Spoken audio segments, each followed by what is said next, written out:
culturally speaking too, sometimes there are things that you are used to that seems normal but is weird outside. For instance, let me give you two instances. In some cultures, do you know it's expected of you to open a present in front of you. So if it's your birthday and I give Joan, if I should give you a birthday present, I expect you I expect you to open that present in front of me. If you don't, I feel disregarded. So usually, once you are leaving where you call home and you are going for in search of greener pastures, people at home believe or know that you're already in greener pastures and you're swimming in greener pastures, and they expect you to cut some of those grasses, package it and sell it. Everything is still going back to pressure. When your family is telling you, okay, see your mates, especially when you start comparing with your peers. Their Mama Okoro's son has traveled to Canada. This person has gone to US. You are still here roaming around the streets of Nigeria. Now only you see the Nigeria. Now only you see the Nigeria. You are jobless. You're this. You're that, and you're a graduate. Just recently, there were two stories in the news. First was about 4 Nigerians who forged over 2,000 marriage certificates. There's a saying in the Igbo dialects, all the praises to Igbo people, that when a parent finishes training a child, the child now trains the parent. Now, not really training per se, but it's to like take care of the parent, give back to what has been given to you. This guy scammed his landlord. Scammed his landlord. Exactly. Now, wow.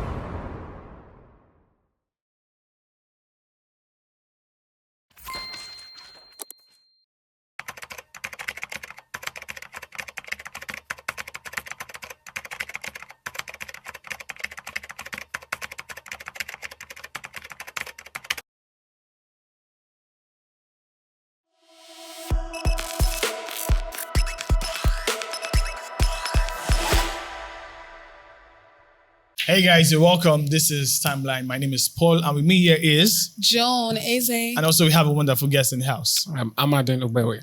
Today we're talking about a very interesting topic and one that every Nigerian wishes for, especially Nigerian youths, because everybody wants to go look for greener pastures here and there. Wherever it might be, in all of these 7 continents, or let me say 6 continents that remain, because we're already in Africa, right? Wherever it might be, everyone is searching for greener pastures. And then only a few people find these greener pastures that they find, while some others get to find out that in order to make your pastures green, you have to water the grass, weed it, and ensure that nobody comes to steal your grass away. Ladies and gentlemen, talking about life after jackpot today. We've been just about jackpot this, jackpot that, right? But now, what are the problems that are faced after jackpotting? Funny how jackpot can be used as a noun, as a verb, an adverb, like it's a multi-purpose word. I know, right? It's present in all ramifications. So yes, according to IMO, they say that about 281 million people migrated in 2020 alone. That's about 3.81% of the world's population. In real numbers, right, 281 million is a whole country. Huh? So just like one particular country. Multiple countries actually. Places like St. Lucia and co. They have minute number of people. Ghana, like, those people can fit into at least 5-6 countries. UK. So like, 6 countries moved across the world. Basically, wow. Yeah, like entering each other one after the other and all of that. And also other organizations like UNHCR, and also we have NIDCOM. They say that most people move out of the country basically in search of better opportunities due to conflict in their country.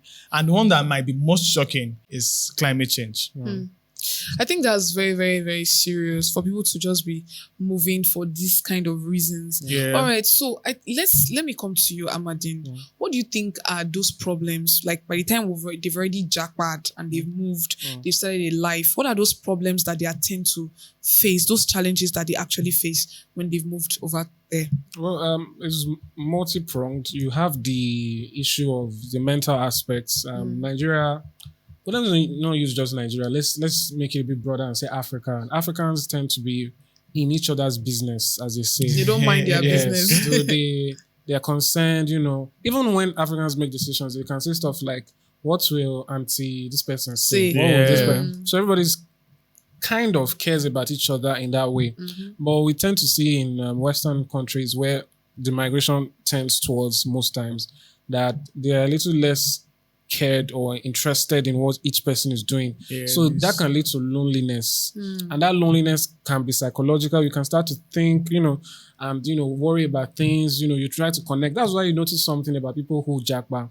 They are very concerned about the politics, about what's happening in the country they left. Yeah. Even while they might have been in the country, Yeah. they might have not been politically inclined. They might have not said much. But once they leave, they put the flag on their bios on social media, and then they start commenting everywhere because they have to connect to somebody. They don't really have that. So that's something their minds have to adapt to. Culturally speaking too, sometimes there are things that you are used to that seems normal, but is weird outside. For instance, let me give you two instances. In some cultures, do you know it's expected of you to open a present in front of you. So if it's your birthday and I give Joan, if I should give you a birthday present, Which I expect you I expect you to open that present in front of me.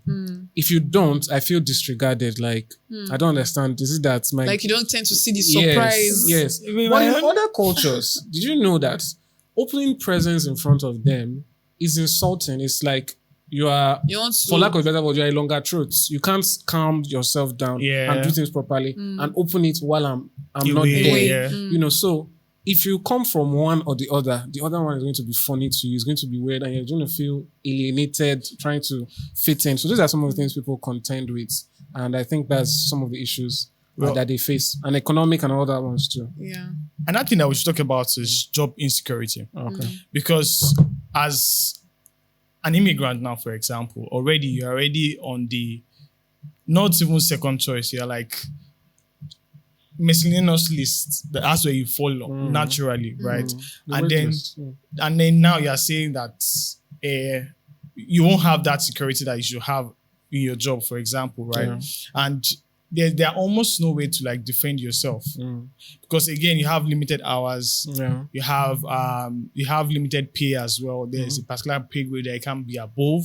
There's basically everything that will just limit you. So even if you are progressing in your career, right, there will be a point where you will no longer be able to progress because again they will want you as an immigrant to come and rule over them that owns the country. And then that leads us to another thing again, which is discrimination. And in quotes, discrimination is simply racism. And racism is very interesting because it's of different kinds, right? There's the normal white to black, right? And then there's the black to black. Interestingly, some people don't agree that there's black to black, or even black to white, but that's another issue. Oh, anyway.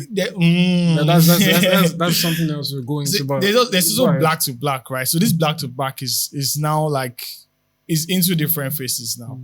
So there's the racism of other African countries against other African countries like Nigeria, Ghana, South Africa, Nigeria, all of those kind of things.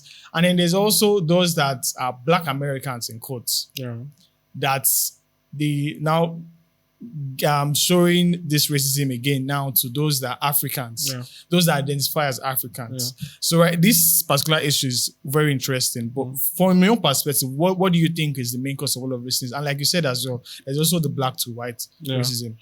Again, that's debatable. People still argue it till now, but I don't want to get into that debate now. But discrimination and having a ceiling is something that happens with immigrants. But we have countries like America where the selling point is that the American dream, this is the land for all. We have a presidential candidate now who is, I don't know, some people say she's black, some say she has Jamaican origin and all of that. So sometimes it is possible, for immigrants to end up, making a huge difference. But like you said, when you come in at the first place, there are restrictions, even based on visas. Sometimes you have certain hours of work that you can do as a student and you have to contend with that. The other day I heard someone who has graduated saying that the worst part of their life was when they were students in America because they were all kinds of broke. But people home and everywhere else felt you are earning in dollars, they are giving you stipends and all of that. So what's your issue? But he had to really manage that. And it's not because he didn't have options. It's like you are skilled and you can work. but You are you're limited. unable to because your visa says you shouldn't. You shouldn't work. So those are things they contend with, like you said, job security and all of that. And when it comes to discrimination and job security, there's also a fine line in that people who are, indigenous or, people who are migrants, they have to work twice as hard to get, the same recognition that someone else could. Yeah, she just Yes, gets and some of these things are naturally. even legal. Even like if you come to the country here where you see admission into universities, those from those states, the indigenous Catchment pay area, less yeah. than that. So it's also the same when you leave the country. International students pay more school fees. They have more fees and all of that. So all of these things you have to contend with, and you have to now consider, was it worth everything? Was it all worth it? Yeah. That's the question people have to So, answer. like, guys, to add to what you guys are saying about the problems being faced, I think one other thing that we need to talk about is the bureaucratic hurdles. This one is low-key, they are punishing you. Like, for instance, now you applied for something and you have to go through a particular step or different steps, and you have to wait for the government to approve it. Maybe government of that particular country you migrated to, they have to approve it, and it's time wasting. And in that you are wasting money, you're wasting time, you're wasting effort. A lot of things, they'll just keep you there. You'll just be pending until they answer you. And most times their response will now be negative. Yeah, and just because of your passport. Yeah, and I don't know if this is shocking to anybody, but are you guys aware that Nigerians and other people in countries where the passport is not so strong now, quote unquote, acquire other passports? I'm not talking about when you leave the country and you now become naturalized as a citizen. People actually invest in some countries so that the countries will give them their passports. Because what you said is really the truth. When you are perhaps a Nigerian or someone else trying to go somewhere, they'll say you should bring your birth certificate, your mother's birth certificate, your your uncle's sisters, bring the land documents, the eye of a housefly and the backbone of The a male of tortoise, lion. whatever. They're going to give you all these conditions, and then just because of that, and that's why people end up wanting to become citizens of other country. But again, is it worth it when you get there and you say, you know what, I got a passport from St. Lucia or whatever. But when St. Lucians look at you, they're like, Bro, okay. So again, you have to consider if it's worth it for you and all of that. But then I guess maybe later we can talk about alternatives. Another thing again that we should discuss, because you mentioned it briefly, right, in your while talking, is the pressure from home. So usually, once you are leaving where you call home and you're going in search of greener pastures, people at home believe or know that you're already in greener pastures and you're swimming in greener pastures, and they expect you to cut some of those grasses, package it, and send it home. Yeah. How do you feel like people that are there, right, are able to manage all of these problems? Because now they are alone, they don't have, again, right, one thing I've noticed again about people that Japa writes is that they become more religious. And a friend of mine came up with this. More religious or less Let me tell religious. you why now. Okay, let's hear So more. a friend of mine, like, he stated that because one of the reasons why they become more religious is because they have no other Nigerian around, at work. It's just white, and then there's no Nigerian, for example, like that, giving the example of Nigerians. I know Nigerians, we like going to church a lot, right? Yeah. So one place that you get to see Nigerians a lot, speak Nigerian language without wanting to be like others, right? Yeah. Is in the church. Yeah. And which churches exactly? Nigerian churches. Yeah. Do you understand? Yeah. So low-key, that's their way of feeling back at home. But then that's what we're talking about now. Yeah. We're talking about the pressure from home. How are they able to manage it successfully? All right. Two issues there. I just like to point out that something you said, which is something that also happens, is that life after Japa these days has become such that people can almost always find communities wherever they are. There's this joke that there's a Nigerian in every country. Yeah. Any country you want to go to. And it's the truth, actually. It's just the Even truth. in the desert, they are there. There's no way they will run. Yeah, even in the desert that doesn't have grass, you still go there to You find greener pastures.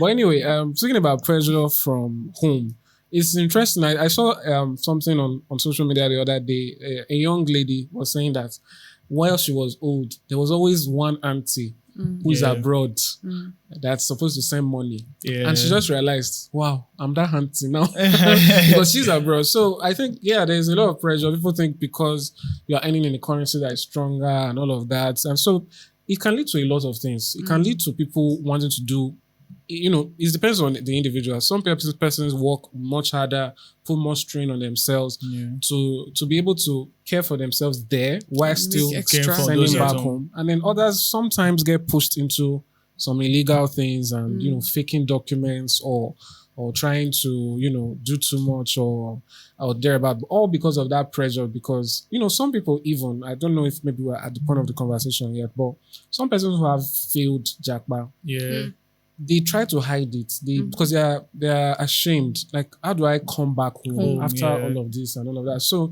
somebody who after they've sold properties, you've promised people. Some even take loans just to go abroad. What a shame. But we'll go on a short break now. Once we come back, we'll pick it up from where you left about fake documents and all of those problems that come with fake documents. Don't touch it out. We'll be right back.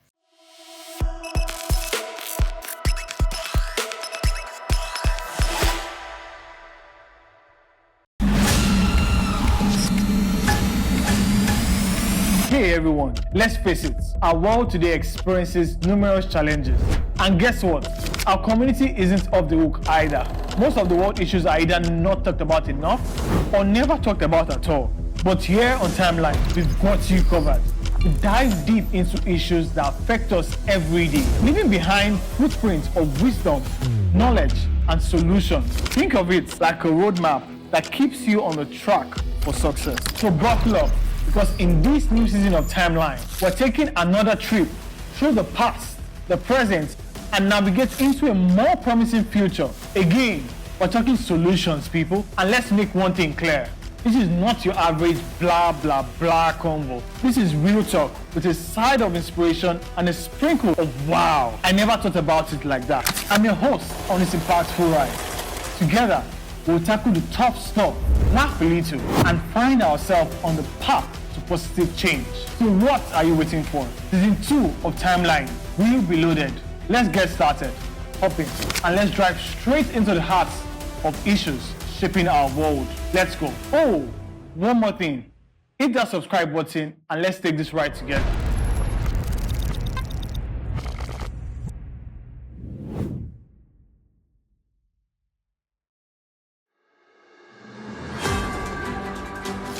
Every day, amazing stories of hope and tenacity unfold across the globe. On Hued Hour, we dive into these inspiring tales and discuss the vital work being done in the humanitarian and development space.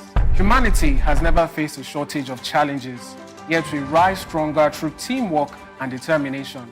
Though these remedies are often underreported, on Hued Hour, we advocate sustainable solutions. We bring you the latest and most impactful news on how lives are being changed. We engage with young change makers and experts who provide valuable insights into relief efforts and the challenges faced by local communities through a global perspective. Join us every Wednesday by 8 a.m. on Hued Network's YouTube channel as we embark on this journey of positive change.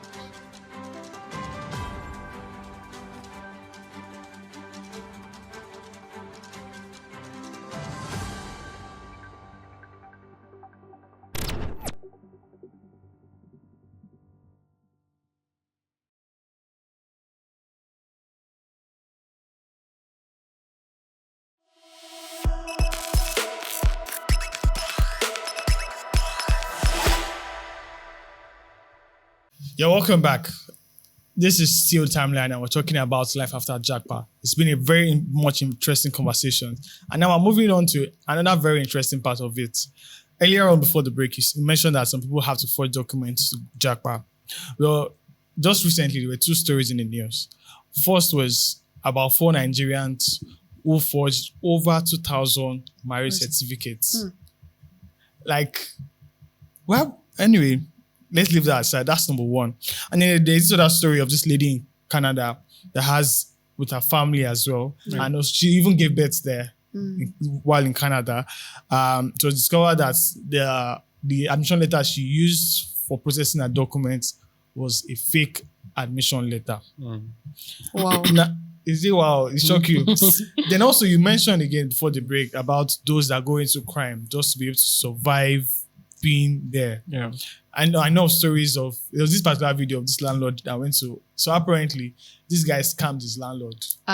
Scammed his landlord. Exactly, like Now, wow. it's, I'm not Some sure if it's people too Nigerian, do. but it's black. Some people too do. He's black, right? And he's obviously an immigrant, right? He scammed his landlord with his landlord's credit card or so. Yeah. Wow. He has removed some kind of money from it and then took it for himself.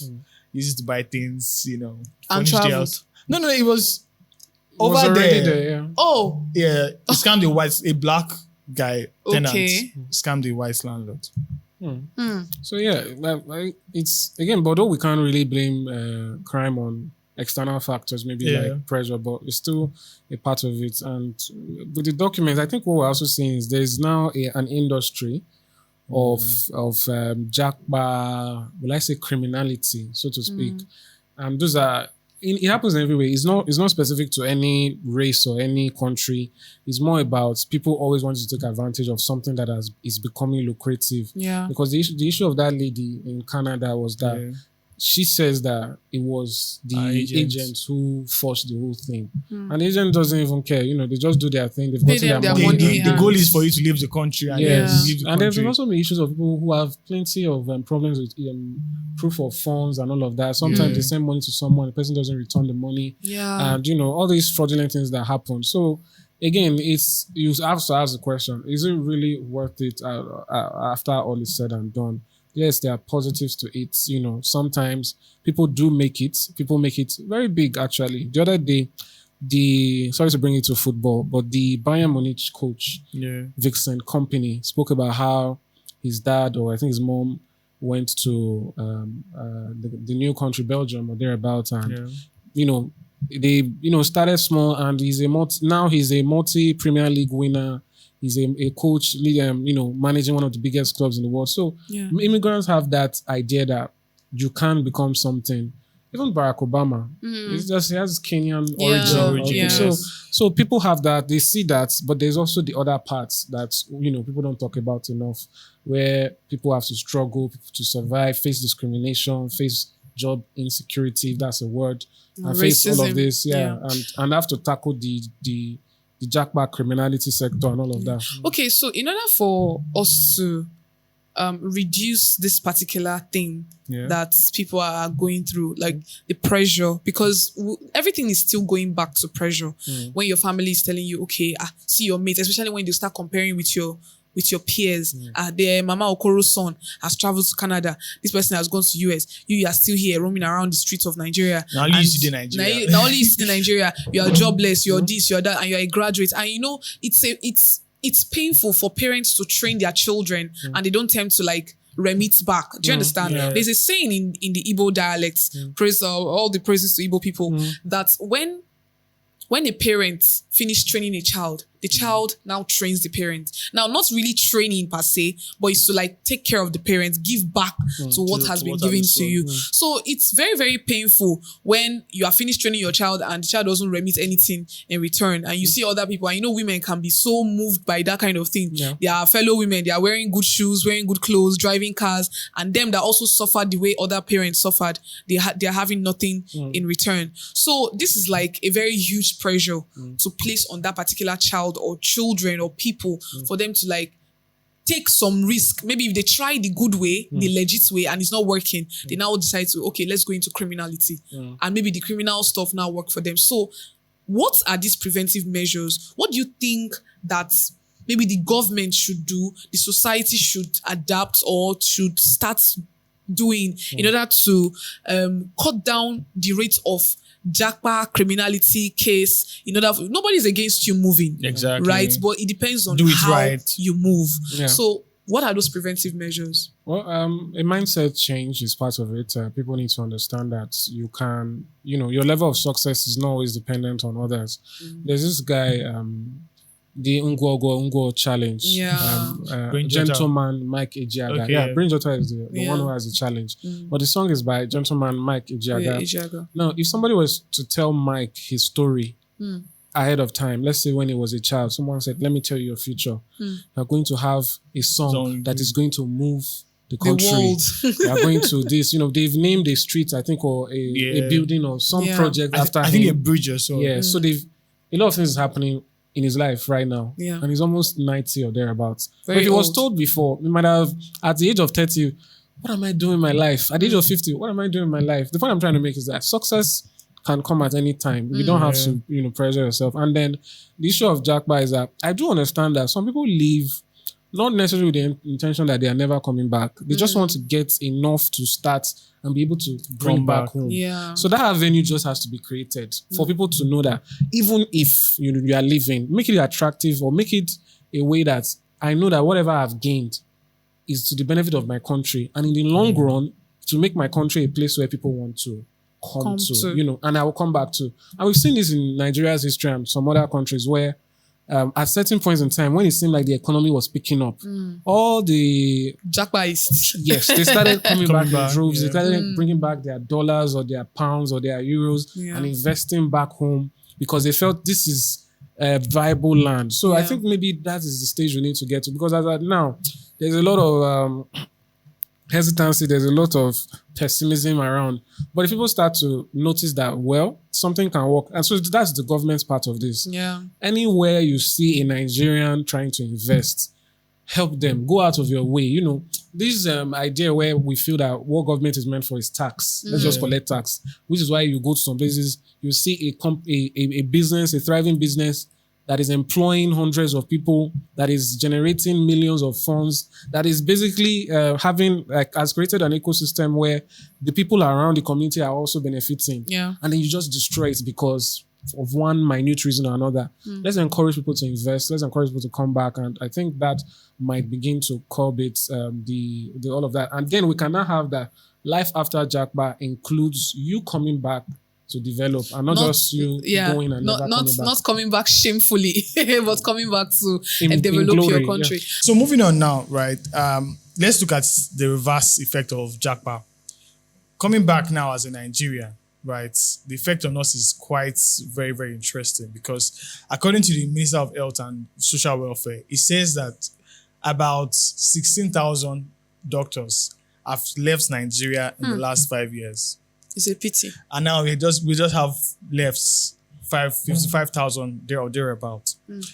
And I know specifically for the health sector that there is usually, in fact, there's no a time that bank apps were shutting down one by one. I don't know if you remember that. Yeah. So apparently, I have this colleague that works in bank, is into tech and all of that. He said that at that moment, right, banks were losing their top tech guys, like the head of back end, end of front end. They were just moving out, cyber security, all of them. They were just shipping themselves out. So I'm telling this brain drain, right, is affecting every industry one way or the other. And I remember that time. I think that was the time of cash crunch as well. So like everything else work for, I don't want to say the good, but then what do you think can be done to reduce all of these people, overall, all of this brain drain, like people moving out, shipping themselves out of the country? Yeah, I think maybe people, the country, the government should start to notice or understand why these persons are hot Are living cakes in- in the first exactly. place. There's a reason other governments are saying, come, and at the end of the day, people benefit a lot from migrants. They tend to put in much more work. Yeah. They're more concerned about And again, stuff. it's cheaper labor. Yeah, so I think that's part of the issues that people should consider why they are leaving, and that we might end up being in a similar situation someday where we are now looking for people to come and save us, even though the people we have. And this thing is it's across board. We also hear of people, doctors trained in the UK, also leaving to perhaps the US or sometimes Canada because they also have better pay or better remuneration there and other stuff like that. So it's for everybody to start to understand that we need to step up, otherwise we'll get to a place where we're in need of all of. In fact, we're already there, kind of. We're a developing country, and so these are things they should consider and make things better for these people so that they don't have to leave, and treat them like eggs, because you know their worth, and that's it. But then again, if you treat people like eggs, they'll feel too important. They will not be They are too important. You know what? Just rest. They are too important. Are you not important? You're important, just like me. At the end of the day, all of us are important. Last and it's last. important for us to actually build a country where we have confidence in ourselves, where we can call our home. So fine, I'll take final thoughts from both of you. I'll start from you, John. Okay, well, my recommendation is, dear federal government, it is an honor to tell you that please, we love you so much, but please make this country suitable for us, for people, professionals. It's not easy to school in Nigeria. And after going to school from UI to OAU to UNN to Unilorin to everywhere, and after everything, To Uniben as well, Uniben. Are you Greatest. it's okay. Let's don't come and start bottom doing league, but it's who fine. is greatest and not. But all I know is that by the time we are done attending all these schools, studying confirmed courses, and you see your children leaving, it doesn't make sense. Make this country enticing. Just like what Amadine said, invest in people that want to start a business, invest in them. And kudos to those people too, still our federal government too, that are also investing, but we still need more of it. That's my own. So I think that people should arm themselves with information, whether you're in Nigeria, Ghana, America, UK, US. Do your maths before going. Find out what life after you leave is like. It's like what the effects are for you living, what the effect is for those you are going to meet and the country, what the effect is for those you are leaving behind. so that you don't become a slave in a country that you were coming from as a king. Indeed. What am I even saying? Yeah, I'm sure you understand what I'm that saying. works. So you do that, and then on the flip side, you also take stock of what you need to do, and if you are ready to pay the price for whatever you want to do. And then also consider options. Some people are in their countries and working remotely in other countries. Yeah. So they are bringing in foreign funds and then using it within the ecosystem and building up the country. And, hybrid, some people go work, come back, whatever the case. Consider all these options before, making that life-changing decision of leaving and never coming back. Yeah.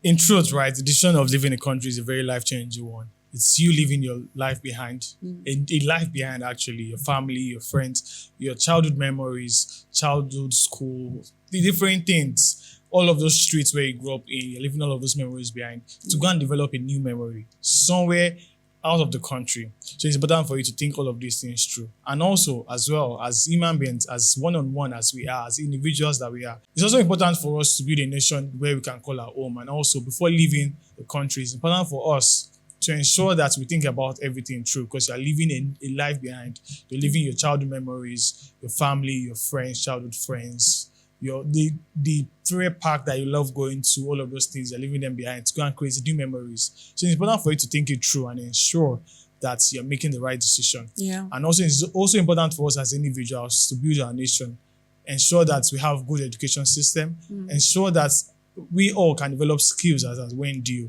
and make sure that our home is good enough to be called a home. And so that all those outside as well will come back to us. It's been a lovely show, and thank you very much for staying tuned. Don't forget to like, subscribe, and also share to your friends and family. My name remains Paul Olatipo, and with me here are John Eze. and also with me And I is am Amadine Obewe. Bye. Bye for now. Bye.